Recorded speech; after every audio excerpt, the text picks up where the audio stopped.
Produce el juicio temerario inquietud y menosprecio del prójimo, orgullo y complacencia de sí mismo, con otros muchos y perniciosos efectos, entre los cuales uno de los más notables es la maledicencia, verdadera peste de las conversaciones. Ojalá tuviera yo en mi mano un carbón encendido del altar santo para tocar los labios de los hombres y purificarlos de su iniquidad y pecado, como lo hizo el serafín con el profeta Isaías, pues quien quitase del mundo la maledicencia, quitaría gran parte de los pecados y de la maldad. El que injustamente roba a su prójimo la fama, además de pecar, queda obligado a la retribución, bien de que diversos modos, según la diversidad de murmuraciones, porque nadie puede entrar en el cielo llevando los bienes del otro, y entre los bienes exteriores, la fama es el más precioso. Es la maledicencia una especie de homicidio. Tenemos tres géneros de vida: espiritual, que consiste en la gracia de Dios; corporal, que proviene del alma; y civil, que se mantiene con la buena fama. La primera se pierde por el pecado, la segunda por la muerte, y por la maledicencia la tercera. Pero el murmurador hace de ordinario 3 homicidios con solo una estocada de su lengua, dando muerte espiritual a su alma, a la de quien le escucha, y muerte civil a la persona de quien murmura. Pues como dice San Bernardo, el que murmura y el que escucha la murmuración tienen en sí al demonio, uno en la lengua y el otro en el oído. Aguzarán sus lenguas como la de la serpiente, dice David de los murmuradores. Y si la serpiente, como enseña Aristóteles, tiene la lengua bífida, con 2 puntas, tal es la del murmurador, que con un golpe solo hiere y envenena el oído de quien le escucha, y la reputación de la persona de quien habla. Sobremanera te encargo, amada Filotea, que jamás hables mal de persona alguna, ni directa ni indirectamente. Guárdate de imputar al prójimo crímenes y pecados falsos, de manifestar los ocultos, de ponderar los públicos, de dar siniestra interpretación a las obras buenas, de negar lo bueno que sabes de alguno, de disimularlo maliciosamente o de disminuirlo con tus palabras, porque todas estas cosas son grande ofensa a Dios, pero mucho mayor acusar a alguno con falsedad, o negar la verdad en prejuicio de un tercero, en lo cual hay 2 pecados, la mentira y el daño del prójimo. No hay murmuradores más finos y venenosos que aquellos que para hablar mal empiezan celebrando o refiriendo algunas prendas y dones de las personas de las cuales murmuran. Protesto, dicen, que le estimo y que en lo demás es muy buen hombre, pero con todo no puedo menos que confesar la verdad. Ha obrado mal conteniendo tal perfidia. Fulana es muy buena muchacha, pero se dejó sorprender y siempre usan semejantes rodeos. ¿No conoces en esto el artificio? Como el que dispara el arco, tira hacia sí la flecha todo cuanto puede, pero es para lanzarla con mayor ímpetu. Así los tales parece que tiran hacia sí la maledicencia, pero es para despedirla con mayor fuerza y que penetre otro tanto en los corazones de los que lo escuchan. La murmuración, que se dice en tono festivo, es también más cruel que todas, porque así como la cicuta en sí no es veneno activo, sino lento, y cuyos efectos se pueden atajar fácilmente, pero que tomada con vino es incurable, así la murmuración, que dicha con artificio, hubiera entrado por un oído y salido por el otro, como suele decirse, cuando viene envuelta en alguna expresión aguda y graciosa, se queda muy impresa en la memoria de los que la escuchan. Tienen en sus labios, dice David, venenos de áspides, porque el áspid hace una picadura casi imperceptible, y su veneno al principio causa una comezón agradable, con la cual se dilatan el corazón y las entrañas, y reciben el veneno que después es imposible contrarrestar.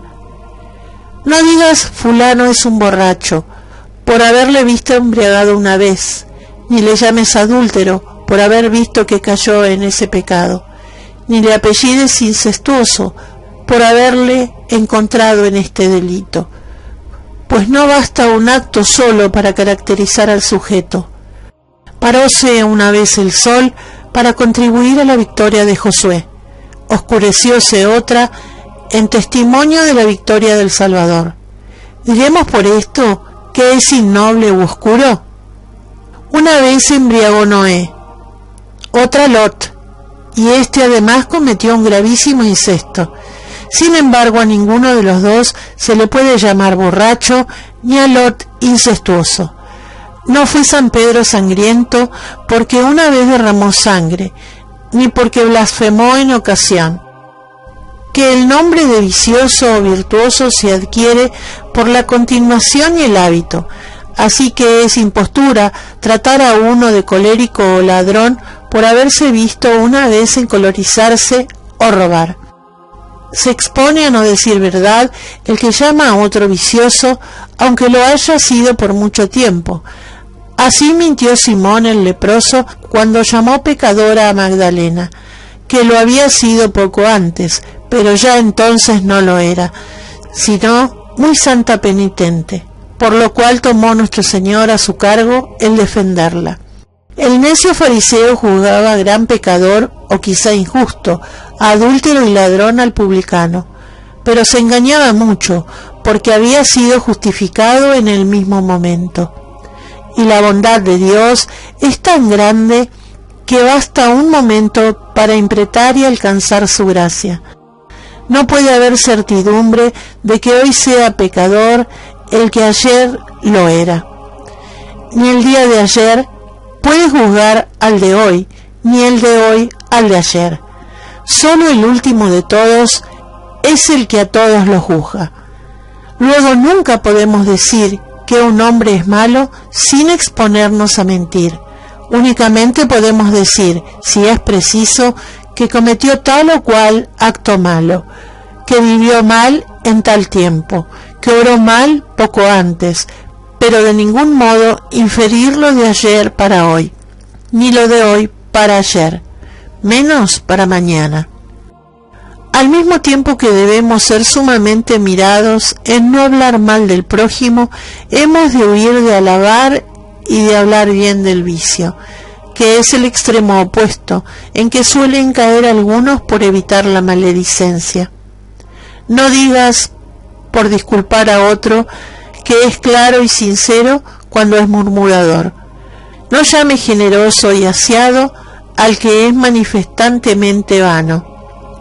No des las familiaridades peligrosas título de sencillez o bondad de genio, ni a la desobediencia de celo, ni a la arrogancia de franqueza, ni de amistad a la lascivia, que no es necesario, amada Filotea, para huir del vicio de la maledicencia, favorecer, lisonjear o fomentar otros. Antes bien se ha de decir claramente y con franqueza mal del mal, y vituperar lo que es vituperable, que así se da gloria a Dios, con tal que se guarden las condiciones siguientes. Para vituperar laudablemente los vicios de otro es necesario que así lo exija la utilidad de aquel de quien se habla, o de aquellos con quienes se habla. Cuando se refieren delante de las doncellas las familiaridades indiscretas y ciertamente peligrosas de aquellos o de aquellas a la que la liviandad de palabras y ademanes lúbricos sin duda que usa fulano o fulana. Si no vitupero claramente el mal, si no quiero expulsarlo, pongo en peligro a las almas tiernas que lo escuchan de resbalarse a alguna cosa semejante. Luego el bien de estos pide con claridad vitupere yo tales cosas al punto que las oigan, a menos que pueda reservar esta buena obra para otro tiempo más a propósito, en que se ejecute con menos daño de aquellos con quienes se habla. Además de esto, es necesario que me toque a mí hablar sobre el asunto, como sucede cuando soy una de las primeras personas de la conversación, que si no hablo parecerá que apruebo el vicio, pues si soy de los menores no debo entrometerme a censurar, y sobre todo es necesario que mis palabras sean medidas, para no decir ni aún una de más. Si por ejemplo motejo la familiaridad de aquel joven y de aquella señorita, porque demasiado indiscreta y peligrosa, Dios mío, ¿de qué balanza tan fina debo usar para no abultar el hecho con una tilde? Si no hay más que ligeras apariencias, esto solo he de decir. Si hay únicamente imprudencia, me ceñiré a decir esto solo. Si no hay ni imprudencia ni verdadera apariencia de mal, sino puro pretexto de murmuración, que solo pudo hallarlo la malicia, o no diré nada, o diré esto mismo. Para juzgar al prójimo ha de ser mi lengua como el cuchillo del cirujano, que va a cortar entre los nervios y tendones. He de dar el golpe tan justo que ni diga más ni menos de lo que hay. Y finalmente, al vituperar el vicio, se ha de procurar cuanto sea posible disculpar a la persona en quien se halla.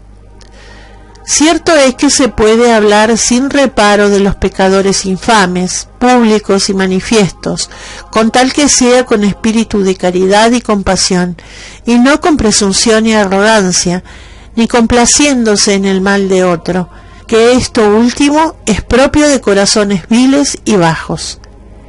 Exceptúo, entre todos, a los enemigos declarados de Dios y de su Iglesia, que a estos se les debe desacreditar todo cuanto se pueda. Tales son las sectas de herejes y cismáticos y los caudillos de ella, porque es caridad gritar al lobo cuando anda entre las ovejas, esté donde estuviere. Algunos se creen con derecho a juzgar y censurar a los príncipes y de murmurar de naciones enteras, según los diversos afectos que tienen para con ellas. No cometas tal falta, Filotea, porque además de la ofensa a Dios, podría acarrearte 1000 disputas. Cuando oigas hablar mal, suspende el juicio, si puedes hacerlo con justicia, si no, excusa la intención del acusado. Si ni aun esto pudieres, muestra compasión de él, y muda la conversación, teniendo presente y recordando a los demás que los que no caen en falta deben esta gracia a Dios solo. Procura hacer con suavidad que el maldiciente entre en sí y diga alguna otra cosa buena de la persona ofendida si la sabes.